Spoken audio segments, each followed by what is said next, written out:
Welcome to EPG Pathshala.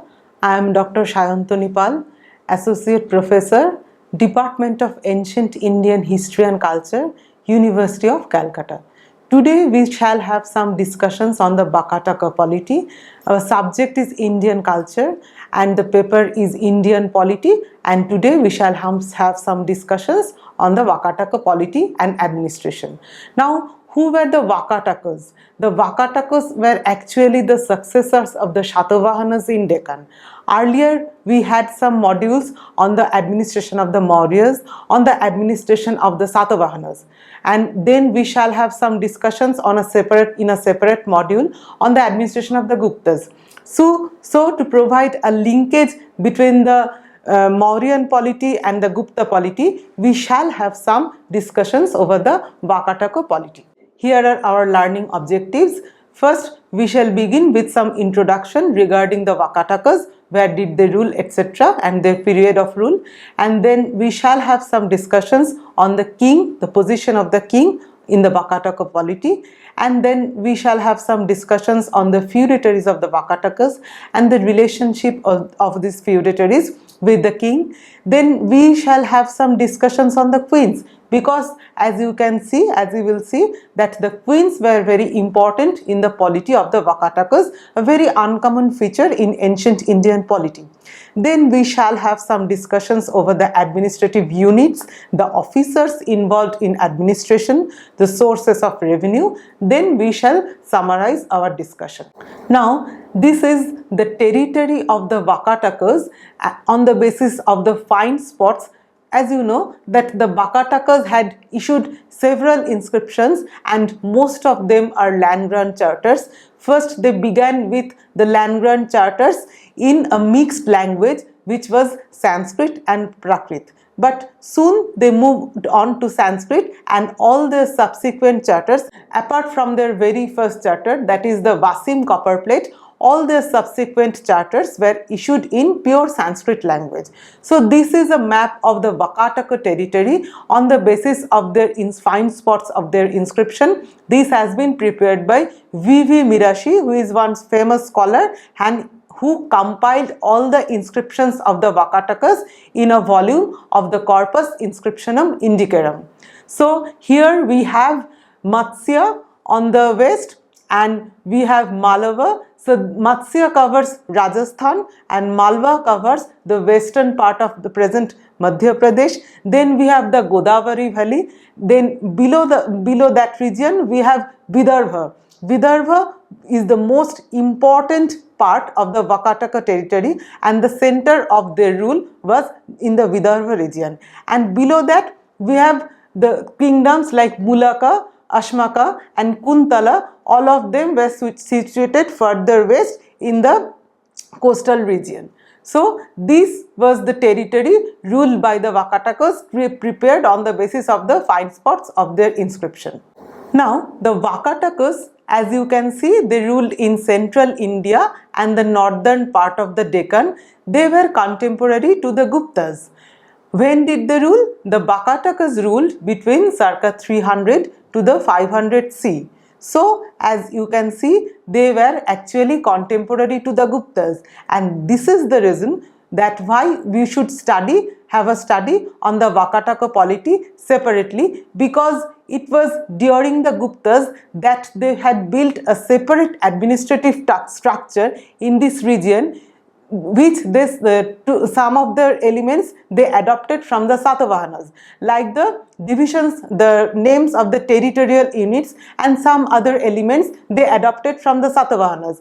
And then again there are some elements they adopted from the Guptas. So there was a very unique synthesis in the administration of the Vakatakas from some elements from the Guptas and adopted from some elements from the Satavahanas. So this is the reason for which we shall study the Vakataka polity separately.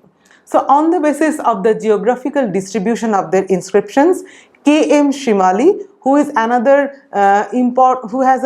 important study on the Vakatakas, the name of his study is Agrarian Structure in Northern India and Central Deccan. He observes that the Vakataka territory comprised the 30 districts of present Madhya Pradesh, Maharashtra and Andhra Pradesh. Now, the Vakatakas were divided into two branches. The main branch of the Vakataka was that of Pravarapura Nandivardhana. Another branch ruled from Vatsagulma. Probably it was originally an army garrison town. Now, the Vakatakas and the Guptas. As we have already discussed that the Vakatakas and the Guptas ruled almost in the same period.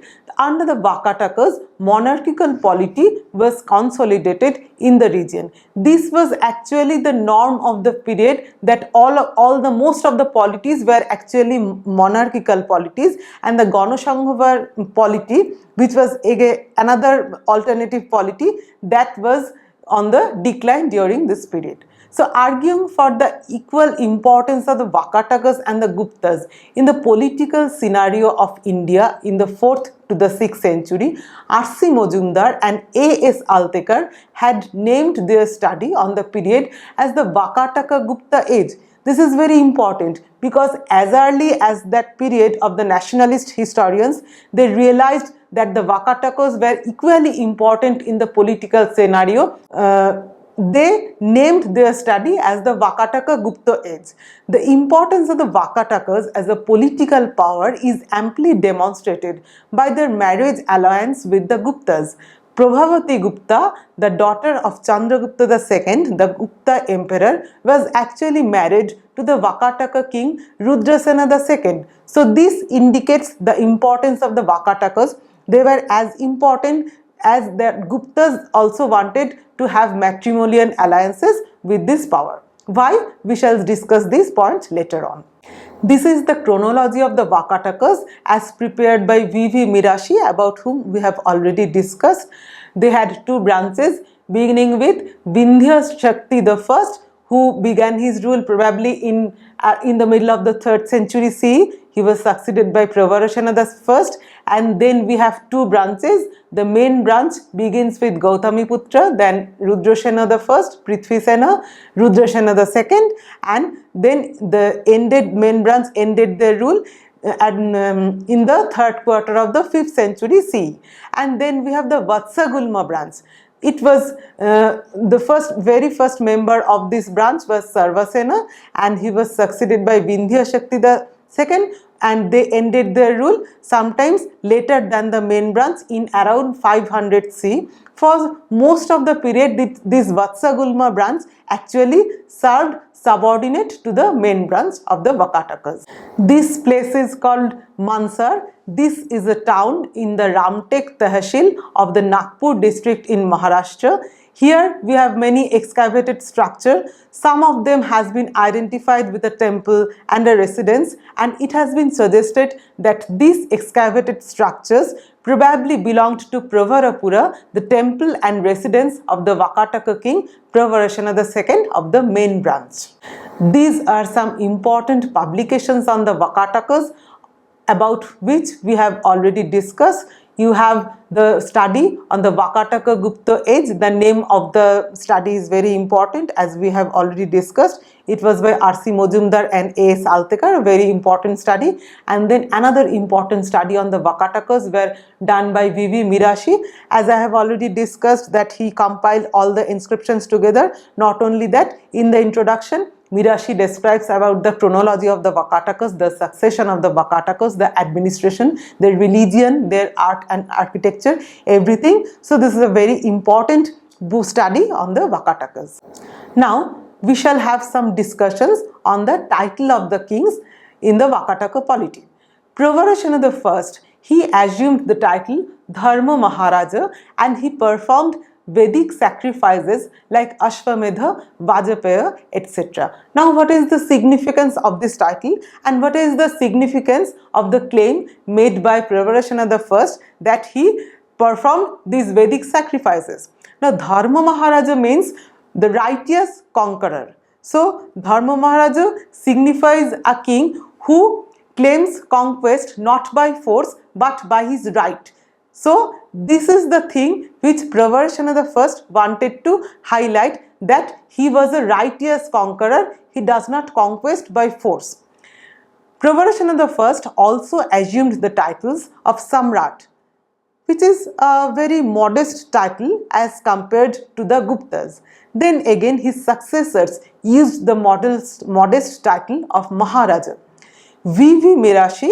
Now you can see that the Vakatakas actually adopted very modest title compared to the Guptas, because the Guptas adopted very high sounding titles like the Maharaja Dhiraja, that means the king of the kings, the Parameshvara, Paramabhattaraka. So this meant the supreme sovereign, the supreme lord. But compared to that, although they are contemporaries, the Vakatakas adopted very modest kind of titles like the Maharaja, the Samrat, the Maharaja, etc. So why did they use such modest titles?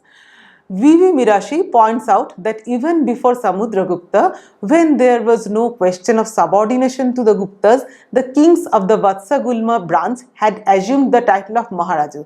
This he suggested because some scholars thought that why did the Vakatakas used so many modest titles? Were they subordinate to the Gupta kings? No. V.V. Mirashi, for this reason, V.V. Mirashi points out that they were never subordinate to the Guptas.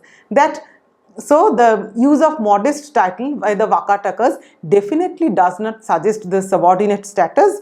We may therefore presume that the Vakatakas liked to use modest title, so they use this type of titles like the Maharaja and the Samrat.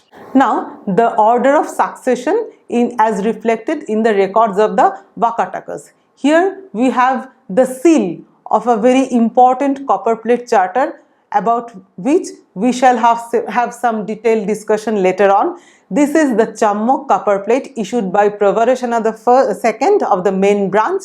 This is the seal of the Chammok copperplate. You can see 1, 2, 3, 4 lines in the seal. And what did they say in this seal? They took pride on their right of hereditary descent. This is indicated by the seal legend that their royalty was obtained in course of succession. Now this is the text of the seal of the Vakataka Chammok copperplate. It says Vakataka Lalamasya Krama Prapta Nripashriya Ragya Pravara Senasya Shasanam Ripu Shasanam. What does that mean? This is the enemy chastising command. Enemy chastising command is Ripu Shasanam. The Ripus are actually the enemies. So this is the enemy chastising command of King Pravarashana II, the ornament of the Vakatakas. The Vakataka Lalama. Lalama means ornament, the ornament of the Vakatakas, who has attained royal fortune by inheritance. Krama Prapta Nripa Shriya. So this is very important. If we compare this with the Guptas always claimed themselves as divinities. In the Allahabad pillar inscription, Samudragupta says that he is actually a Lokadhamna Deva. So he is actually a god who resides on earth in the form of human being. But the Vakatakas never made such claims. They only said in their seal that they has attained the royal fortune by inheritance and not by any divine thing. The titles of the kings and claims made regarding origin in the Vakataka inscriptions. Prithvisena I assumed the title of Dharma Vijay. Dharma Vijay again can be compared with the title of Dharma Maharaja. This also means the righteous conqueror. Unlike the Gupta rulers, they did not claim the divine origin, which we have already discussed. Rather, they believed that they owed their royal fortune to the grace of the Ishta Devata. Thus, Rudrasena II says that his royal fortune was due to the grace of the god Chakropani, that is Vishnu. On the other hand, the subordinates of Mekala. Mekala is again a kingdom to the western part near the west coast. Mekala, their subordinates of Mekala describe themselves as Paramaguru, deities and supreme divinities. So if we compare the claims made by the Vakatakas with the claims made by the claims made by their feudatories in the inscriptions regarding their origin, we shall have again the impression that Vakatakas were actually very modest in their claims. Thus, the Vakatakas appear to have been in favor of keeping a very modest tone as compared to the feudatories in the matter of claiming the royal status. Now, the feudatories of the Vakatakas. The Vakataka land grants referred to three kinds of feudatories. First, those who submitted to the emperor when they came to know of his resolve to subdue them. Those who submitted on being attacked, and lastly, those who were vanquished by the valor of the king. Like their Gupta contemporaries, the Vakataka polity had an important place for allies and feudatories. But one element that characterized their polity was strict control and authority.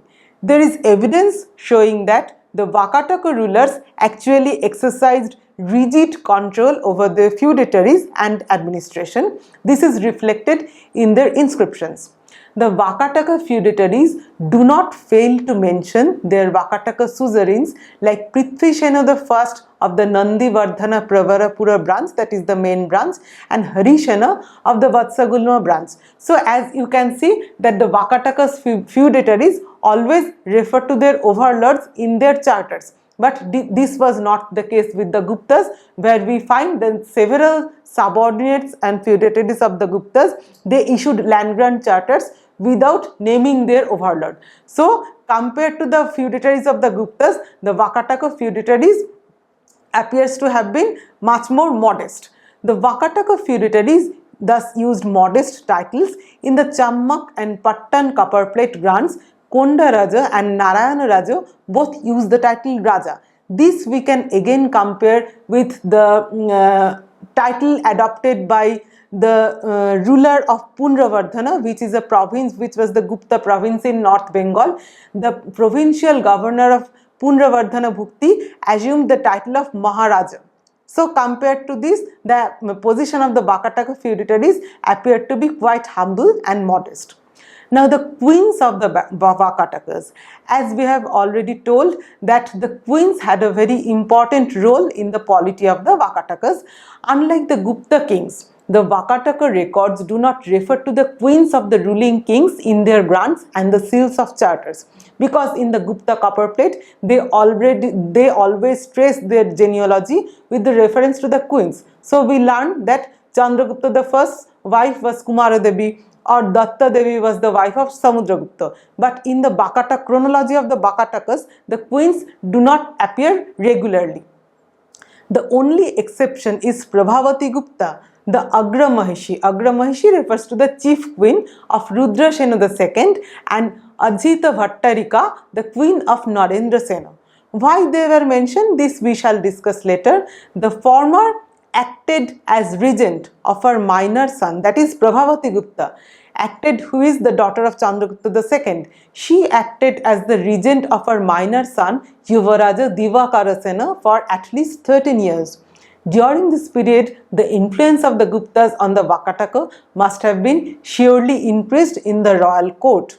However, the active role of Prabhavati Gupta in the administration must have been an exception, because the queens normally did not take part in administration. This was surely an exception because Prabhavati Gupta was the daughter of the illustrious Gupta emperor Chandragupta II. This is the famous Puna plates of Prabhavati Gupta. This is famous because this was issued in the name of a queen, which is comparatively rare in ancient India. And on the top you can see the seal of the copper plate, and here the two plates on which the charter has been engraved. Now the administrative unit in the Vakataka emperor. The Vakataka kingdom was subdivided into a number of Rajya, Kata, Patta, Marga, Ahara, Bhoga, Bhukti and Rashtra. Among these units we find mention of Ahara in the Satavahana inscriptions. So most probably they adopted the name of this unit from the Satavahanas whom they succeeded actually. And then again Bhukti. and Rashtra, Bhoga, these kinds of units we find in the Gupta inscriptions. So, as we have already discussed, there was a unique synthesis of the Gupta elements and the Satavahana elements in the administration of the Vakatakas. The Belora plates refer to the Pakhana Rashtra and the Chammak plates mentioned Bhojakata Rajya.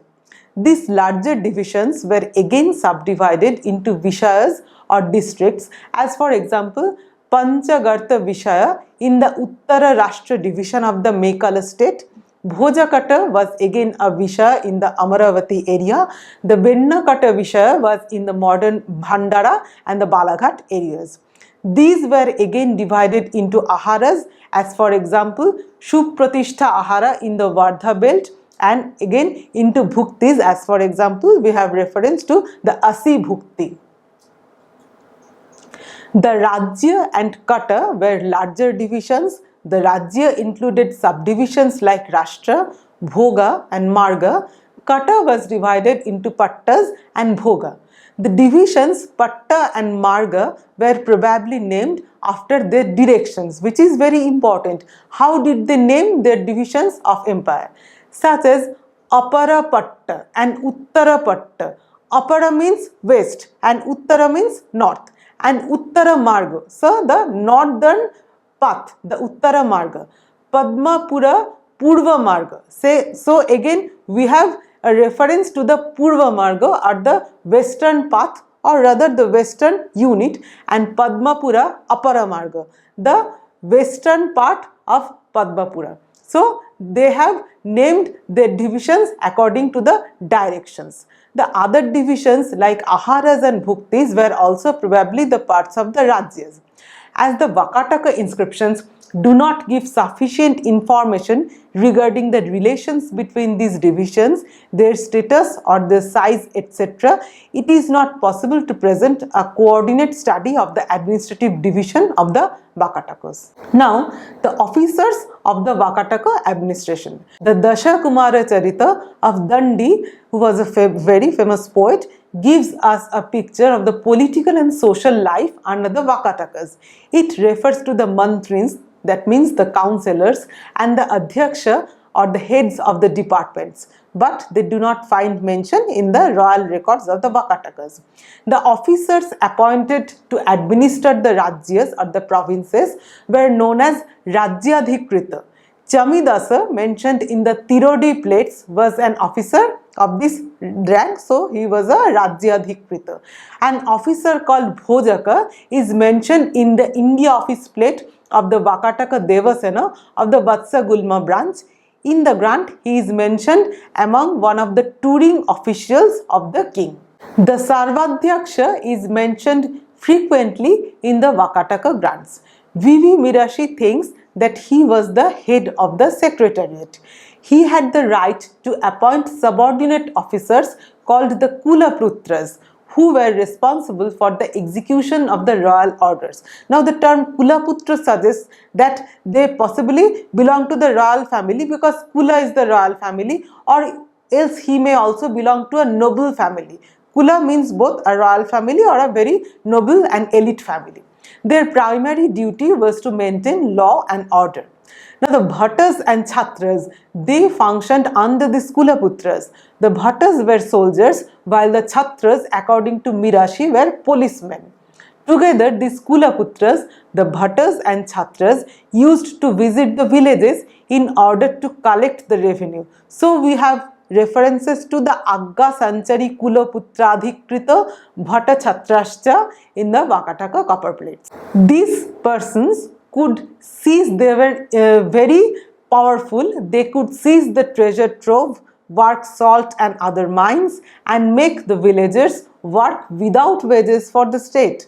The villagers had to provide food and shelter to these touring officers. So these officers must be very oppressive actually to the villagers. That is the reason why they must have surely exacted money from the villagers and were oppressive towards them. That is the reason why villages, when the villages were actually granted to the Brahmanas, these officers were all prohibited from entering these gift villages. by the state itself. The Vakataka land grants also make it clear that if the Doni Brahmana is accused of high treason or murder of a Brahmana, theft, adultery or any such heinous crime, the above officers could interfere. So, as you can see that these officers were very powerful. In every record of land grant, it is the Kulaputras, Bhattas and Chhatras who were informed about the royal gift according to this reason. Our Rajuka again finds mention in the indoor plates of the Pravarashana II. Now, who was the Rajuka? From the Ashokan edicts. So, Rajuko was a very important official who was mentioned actually in the edicts of Ashoka in the Mauryan period. From these edicts, we learn that the Rajukos were like settlement officers who used to measure lands with the help of a rope or Rajju for the assessment of revenue. So, they were called the Rajukos. They could reward or inflict punishment over people also. So, as you can see in the Mauryan administration, the Rajukos were very important. But what was the status in the Vakataka administration? In the Vakataka charter, they seem to have lost this status and they appeared only as the writer of the charter. The Rahasika, which is again very interesting a term because Rahasya means something very confidential. So, there was an officer called Rahasika. He is mentioned in the Bamhani plates. They were probably like private secretary to the king who used to deal with confidential matters. Among the military and police officers, the Senapati and the Dandanayaka finds mention in the Vakataka charters. The charters used to be drafted in the office of the Senapati. So, as you can see that the Senapati and the Dandanayaka, not only they led the army, but they had some other important functions to do, like the drafting of, supervise the drafting of the copperplate charters. The high rank officers of the Gupta inscriptions with illustrious titles like Kumaramatya, Sandhi Vigrahika, Mahadandanayaka, they do not find mention in the records of the Vakatakas. So, in terms of the titles of the officers, the Vakatakas again appear to have been very more. The other officials, V.V. Mirashi refers to the frequent transfers made in the administration. The post of the Senapati was held by different persons or by the same persons at different times during the reign of Pravarashana II. Thus, the Senapati was Chitravarman in the 11th and the 13th regnal year, Bappa in the 18th and 25th years, Namidasa and Chamidasa in the 23rd year, Katyayana in the 27th year and Madhappa in the 29th year, as it appeared from the Pandurna plates of Pravarashana II. So, there were frequent transfer in the administration. The other officials, the Aggaswamis, are often found announcing the order of the land grant by the kings. In other cases, the Dutakas or the Agyapatis, as they would appear in the Basim copperplate, the very first copperplate charter of the Vakatakas, they communicated, the Dutakas communicated the order to the office of the Senapati. The names of the persons who drafted the charters are sometimes recorded in the inscriptions. Now, this is again very interesting to note that often the goldsmith, the Suvarnakara, was entrusted with the job of engraving the charter.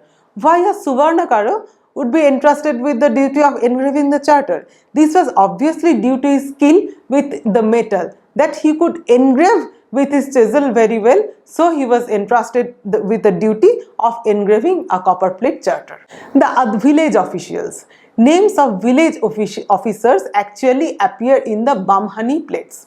The Gramakuta was the head of the village. There is a reference to the Dronagraka Nayaka. Then Mirashi suggests that this Dronagraka Nayaka could have been the head of the Dronagraka, the larger territorial division in which the gift village was actually situated.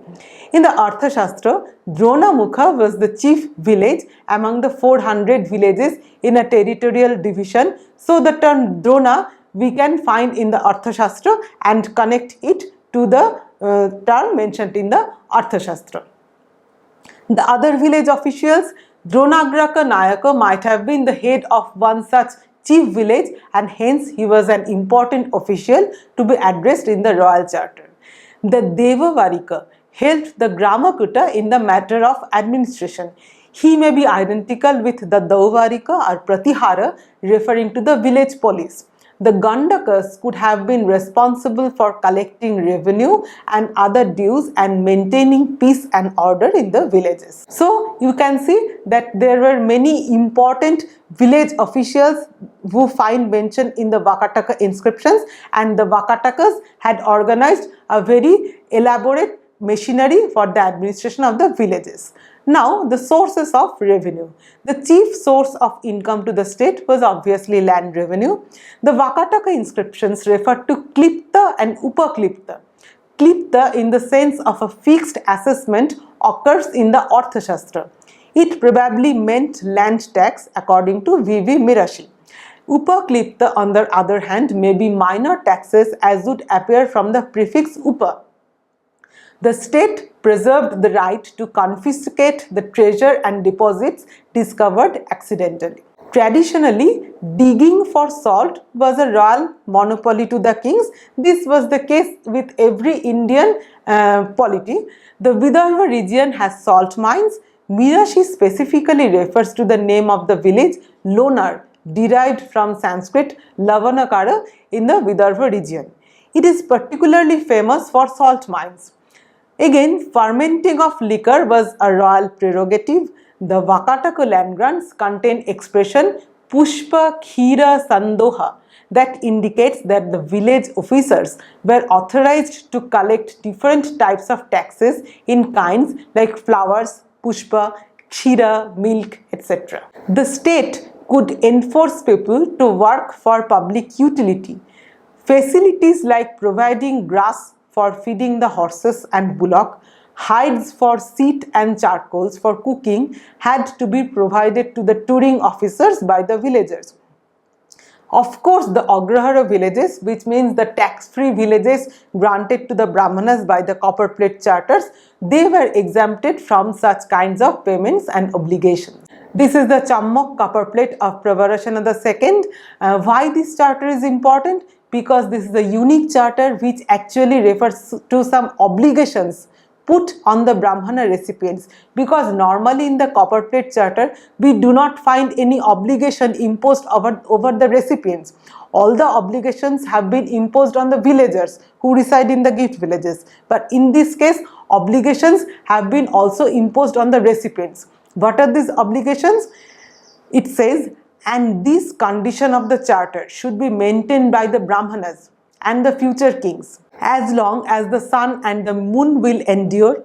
That is, the impact of the grant is permanent and the grant is to be enjoyed permanently for generation to generation by the Brahmana Doni, provided that they commit no treason against the kingdom consisting of 7 constituents of the future kings, that they are not found guilty of the murder of a Brahmana, theft, adultery and high treason, etc., that they do not wage war, and that they do not harm to other villages, but if they act otherwise or assent to such acts, the king will commit no theft if he takes the land away. So this is a unique kind of thing mentioned in the Chammak copper plate of Pravarashana II. It imposes these obligations over the Doni, that only the Doni could enjoy the grant on such conditions that he would not do these things. Now, as you can see, the 7 constituents, the emphasis on maintaining the Saptanga are 7 elements of the state. The 7 elements of the state are again mentioned in the Arthashastra as Swami, the Lord, Amatya, the Mantri, Janapada, the territory, Kosha, the treasury, Danda, the rod of punishment, the law of punishment, Mitrani, the allies or friends, and the Prakrita. So these are the 7 Prakritis. Prakritis are actually 7 elements of state mentioned as Saptanga in the Arthashastra. So we have a reference to this Saptanga in the Chammak copper plate of Pravarashana. The emphasis on maintaining the Saptanga or 7 elements of the state as propounded by Kautilya in the Chammak plates is very interesting. we may presume that since the Vakatakas, now the area of the Vakatakas were very important, because the Vakatakas were the first who probably reconstructed, established a monarchical polity in the Vidarbha region, and they probably had built up agrarian structure, and there was an expansion of settlement, expansion of agriculture, everything happened under the Vakatakas. So the area of Vidarbha became very important due to the expansion of agriculture. So in this ambience, so we may presume that since the Vakatakas were responsible for the expansion of agriculture in a pre-state area, such obligations were necessary for the security of the state. K. M. Shrimali thus observes that whether the obligations of the Donis were negative or positive or both, the purpose seemed to be only one, that is to blunt any political opposition to the royal authority. So as you can see, the Vakatakas and Guptas were very important and both of them were contemporary. Thus we may say that although the Vakatakas maintain a low and rather unassuming profile in their use of royal titles or organizing the administration in the titles adopted by their officers, still they fully realized the necessity of keeping a strict control over the Brahmana Donis, who were actually the agents of state formation in this area. Thank you.